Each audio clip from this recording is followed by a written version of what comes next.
சில பேர் ரொம்ப எதிர்பார்ப்பான் தெரியுங்களா, அழகான படித்த வேலைக்கு போய் கை நிறைய சம்பளம் வாங்க அடக்கமான பெண் தேவை. டாய் அழகுன்னுட்ட கை நிறைய சம்பளம் அப்புறம் அடக்கமும் கேட்ட பிறா அந்த காம்போலியே அது வராது. எல்லாத்துக்கும் அலையப்படாது.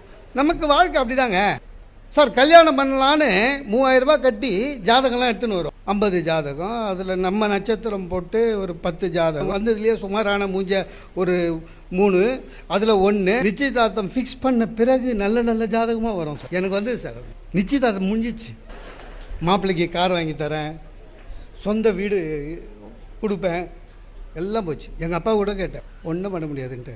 கீர்த்தி சுரேஷ் மாதிரி கேட்போம், கோவை சார்லாம் ரேஞ்சில் வரும். இல்லை லேடிஸ் அப்படி தான் அஜித் ஸ்டைலில் கேட்பாங்க, நம்மள மாதிரி நாகேஷ் தான் மாட்டுவான். சார் வாழ்க்கை தானாக அமையவில்லை என்றால் நாம் அமைத்துக் கொள்ள வேண்டும். அதனால தான் 6வது அறிவு கொடுத்தான். மேரி கியூரி 2 நோபல் பிரைஸ் வாங்கினாங்க. அது என்ன விசேஷம், ஒன்று பிசிக்ஸ், இன்னொன்று கெமிஸ்ட்ரி. 2 இரு துருவம். ஆனால் 2த்துலேயும் ஒரு அம்மாவால் வாங்க முடியுதுன்னு சொன்னால் அது அவங்களுடைய ஊக்க உணவை. உலகத்தில் வெற்றி பெற்றவர்கள், ஊக்கம் இருந்தவர்கள் மட்டும்தான் வெற்றி பெற முடிகிறது.